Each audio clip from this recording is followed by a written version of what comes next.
Dan Hurley, UConn head coach, is staying with Connecticut over the Lakers because he didn't want to be LeBron's assistant coach. Look, you have two choices. Either you stay in Connecticut as the king of college basketball.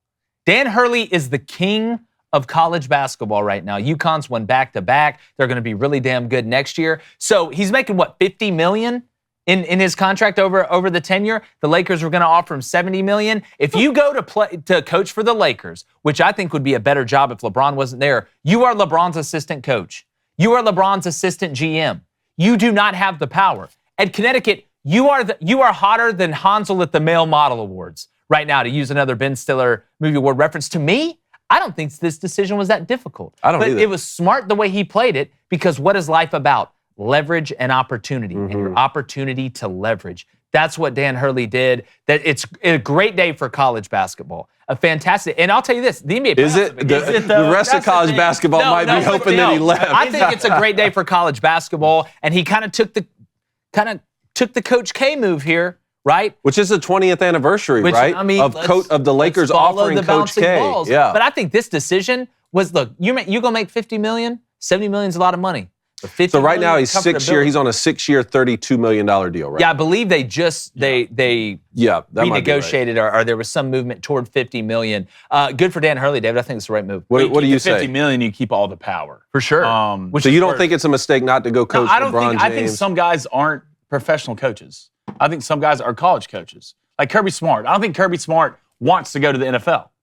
I think Kirby. Are you saying Dan Hurley wouldn't have success in the NBA, or he just? No, he would have success but I think he'd have more success in college. So you're talking about what I think what he wants to do versus what he's best at doing. Like you have a lot more control. That's true. As a coach in college than what you do in the NBA. With that 100%. GMs run that team. Well, look, and this happens. LeBron runs that team. Yeah, LeBron runs that team. Okay, yeah. So LeBron's basically a GM, anyways. Yes. Talk about it. But I think some guys want to stay in college. Kirby Smart wants to stay in college. Nick Saban went and tried it, but he knew. I think Dan Hurley is there's something that wouldn't sit right with me if I saw Dan Hurley coaching on the sidelines for the Lakers. Well, I think we got to separate some things here. I'd be interested to see if Dan Hurley would have taken the Knicks job.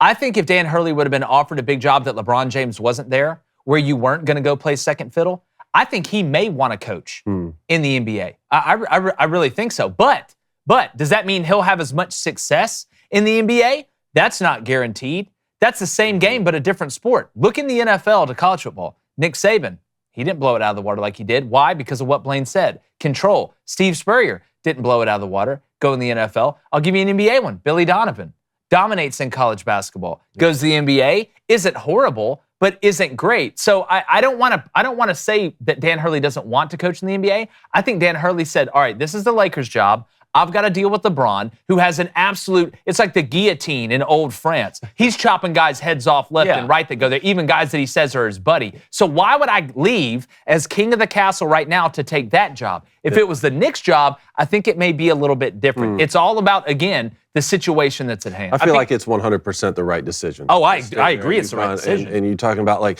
Coach K, ask Coach K. He 100% made the right decision not to go coach the Lakers 20 years ago. I bet if you asked John Beilein, he probably wishes that he had stayed in college basketball, and not just back-to-back national champions, by double digits in every single tournament game, and they're coming back with a top 5 team. You can be a forever coach at UConn. Without a doubt. Without a doubt. That next contract at the Lakers, if you don't win it. Well, the ones that are interesting to me are, what if I asked Brad Stevens, should you have stayed at Butler instead of going to take the Celtics job? Even though, I mean, you look at what they're doing and what kind of he did in the past there, they've had some success. But again, some guys, when you're able to control the whole thing, then it is really on you.